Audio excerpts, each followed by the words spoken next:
For today's video, gagawa na naman tayo ng A Day in My Life vlog. Alas 8 na nga ng umaga, nagising kami, nag-sleep in muna dahil nga weekend. At walang pasok ang lahat. Nagluluto nga pala ako ng scrambled egg. Hahaluan ko ito ng spring onion. So usually talaga pag weekend si Mister ang nag-aasikaso ng breakfast namin. Pero ngayon tinulungan ko siya kasi wala naman tayong gagawin sa buhay.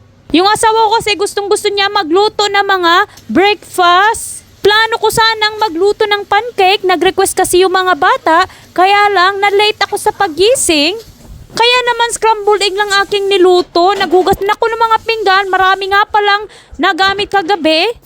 Kumain ng iba't ibang mga bagay yung mga anak ko bago matulog. Nag-breakfast na nga pala kami ni Mister. Kami lang muna dalawa kasi natutulog pa yung mga anak ko. Pati na rin si Silas at ayaw pang bumangon.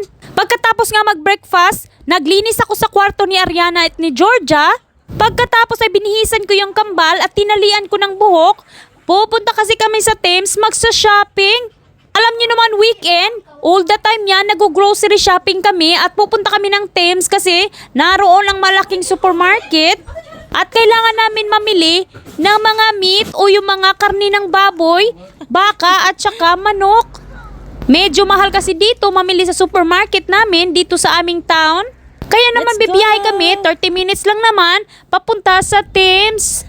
Napakaganda nga ng araw dito sa New Zealand. Tuloy-tuloy pa rin yung summer, hindi pa talaga nauubos. So ito na, bibiyahe na kami.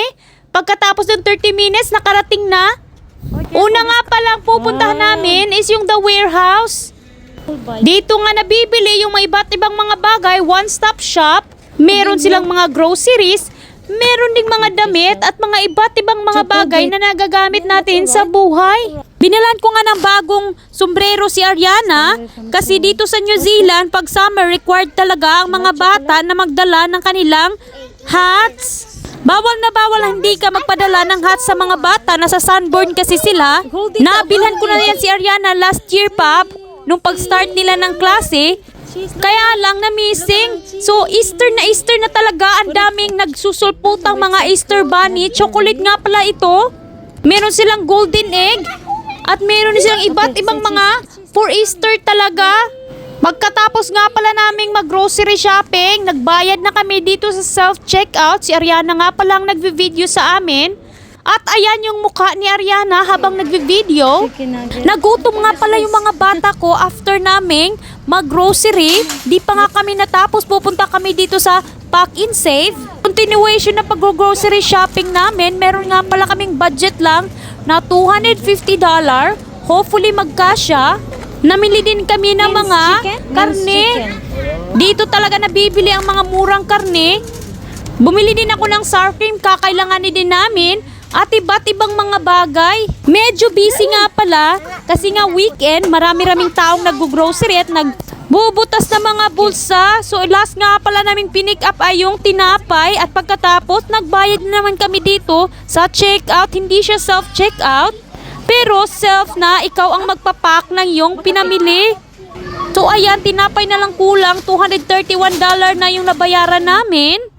So total nga palang nabayaran namin for grocery is around $270. Medyo sakto lang sa budget. Pagkatapos nga pala, nagpunta kami sa KFC at sabi ko nga kanina pa, nagutom yung mga anak ko at gusto nilang kumain. Alas 9:30 pa nga ng umaga. Nagbiyahe agad kami pa uwi para naman makapagpahinga si Mister. Alam niyo naman, 1 week siyang, 5 days a week, nagbibiyahe yan papunta sa Auckland. Palagi na lang nagda-drive, minsan naman pahinga sa pagda-drive. Pagkatapos nga palang nag-arrange ng mga pinamili, nagsampay ako ng mga labahin at nagdilig ng mga halaman. Sobrang dry na talaga, kahit 1 day lang hindi nadidiligan. Si Mister nga pala ay busy sa paglalagay ng kanyang flood protection fence. So alam nyo kasi binabaha yung bahay namin all the time na lang. Pag meron talagang pag winter, pag umuulan na malakas, kaya naman lalagyan namin ng ganito para hindi kami bahain ulit. Pagkasapit ng hapon, si Mr. nga palang nag-volunteer na magluto ng hapunan. At ang lulutuin ni Mr. ngayon ay mince curry. Paborito ko talaga yan at always ko yung nire-request ni Mr. na lutuin.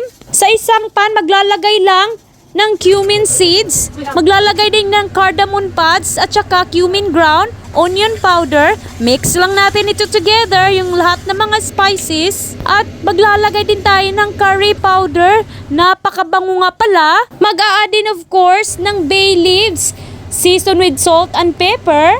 Pagkatapos ay uukay-ukay natin. At ngayon naman ay i-add na natin yung tinadtad ni Mr. kanina na sibuyas. At saka mag-a-add din ng garlic. Minced nga pala na garlic galing sa bote para hindi na magtadtad si Mr. At ngayon naman ay maghihiwa siya ng patatas. Sobrang hilig ni Mr. sa mga Indian foods. At napakasarap din ni Mr. magluto. I-add na nga pala natin ngayon ang minced beef o yung giniling na baka. Ukay-ukay lang natin ito hanggang sa maghalo-halo at maluto. Ngayon naman ay magcha-chop si Mr. Maglalagay din siya ng fresh kamatis from the garden. Pinitas ko nga pala to kanina lang nung naglilinis ako sa garden.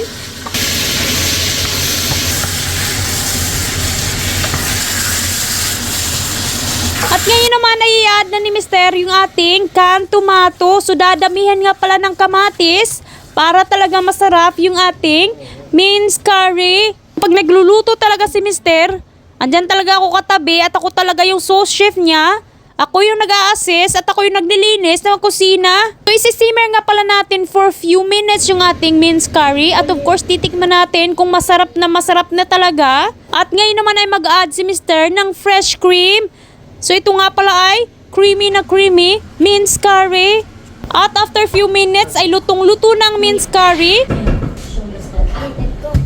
What do you want to drink, guys? I want, Apple juice? yeah, I want. Hi guys! We have here soup! Chicken soup! Come on! No, I just want. I want soup. I don't want soup. It's yummy! I want soup and rice. Can I have soup and rice? Oh sure, you can have the soup too. Charge it to the phone, charge your I want phone. some rice on it. Yeah, okay, but you can have can we rice. just have soup on mine? Hot, it's hot. Blow, blow, blow, blow, please. Aroy. Coconut water from the Philippines. Is it? Yes. The Philippines? Philippines. So Dad, let's eat dinner now. Daddy made some minced curry. Very yummy. Very spicy. With popadoms. Where's Uncle James? Uncle James He's did. somewhere. I saw his head. Me too, I saw he said. So let's try now your minced curry, love.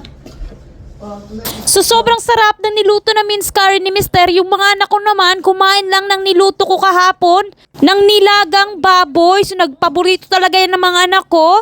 At gustong gusto talaga nila yung nilagang baboy na niluto ko. Sobrang anghang kasi ng minced curry at hindi sila pwede. So pagkatapos kumain, naglinis agad. Naghugas ng mga pinggan. All the time naman ito. Hindi na natapos talaga ang paghugas ng pinggan at paglilinis ng kusina. Maganda naman talaga pag malinis yung ating kusina, maaliwala sa ating paningin. Pagkatapos nga pala ay nag-shower ako. Of course, mag-skincare muna tayo, mag-moisturize ng mukha para naman kahit pagod tayo ngayon, naka-moisturize pa rin at pamper pa rin tayo sa ating mukha. Hindi masamang alagaan natin yung mukha nating mga nanay. Depende na rin yan sa'yo. So guys, thank you for watching this video. Dito natapos yung araw ko. I hope nag-enjoy kayo at sa susunod naman na vlog. Bye!